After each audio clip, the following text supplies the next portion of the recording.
మీరేం చేయకపోగా వంద మాటలు తీసుకొచ్చి యూట్యూబ్ ఛానల్స్ని అడ్డమైన తిట్లు తిట్టబడుతుంది, ఇష్టం వచ్చినట్టు తిట్టబడుతుంది. సో ఏమాత్రం కూడా ఇక మీదట ఇంకా తగ్గేదే లేదు. మాకు ఉన్నా ఒకేలాగా పనిచేస్తాం, అక్రెడిటేషన్ ఉన్నా ఒకేలాగా పనిచేస్తాం, అక్రెడిటేషన్ లేకపోయినా ఒకేలాగా పనిచేస్తాం. బికాజ్ మేము ప్రశ్నించే గొంతుకలం, ప్రజల పక్షాన మాట్లాడతాం, ప్రజల పక్షాన పోరాడతాం. అది ఏ పార్టీ అయినా, ఏ లీడర్ అయినా, ఏ క్యాడర్ అయినా, ఏ స్కామ్ అయినా, ఏ ఐఏఎస్ అయినా, ఏ ఐపీఎస్ అయినా మాకు అందరూ సమానమే. ఇది రేవంత్ రెడ్డి గారు గుర్తుపెట్టుకుంటే మంచిది.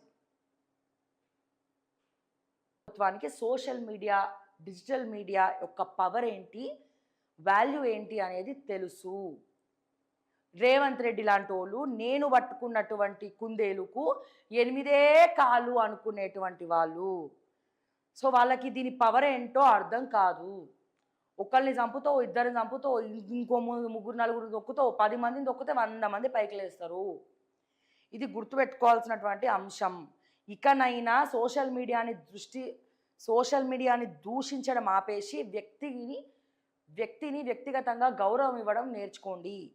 తప్పు చేసిన వాళ్ళ గురించి మాట్లాడండి, అనాయించడం తగ్గించుకుంటే మంచిది. గతంలో బీఆర్ఎస్ హయాంలో కూడా ఇష్టం వచ్చినట్టు ఇష్టారీతిన కేసులు పెట్టుకుంటా పోయి ఘోరాలు చేసిండ్రు. ఆ కేసులు పెట్టడమే వాళ్ళు చేసినటువంటి మహాపాపాలయ్యి వాళ్ళ కర్మ సిద్ధాంతం ఫలితాన వాళ్ళు ఓడిపోయి ఇప్పుడు ఒక దగ్గర కూర్చొని కుటుంబం ముక్కలైపోయి విపరీతమైనటువంటి బాధపడతా ఉన్నారు. సో ఇదే పద్ధతి నువ్వు కూడా తెచ్చుకోకు రేవంత్ అన్న అని మరొక్కసారి నేను చెప్తా ఉన్నా ఈ సందర్భంగా.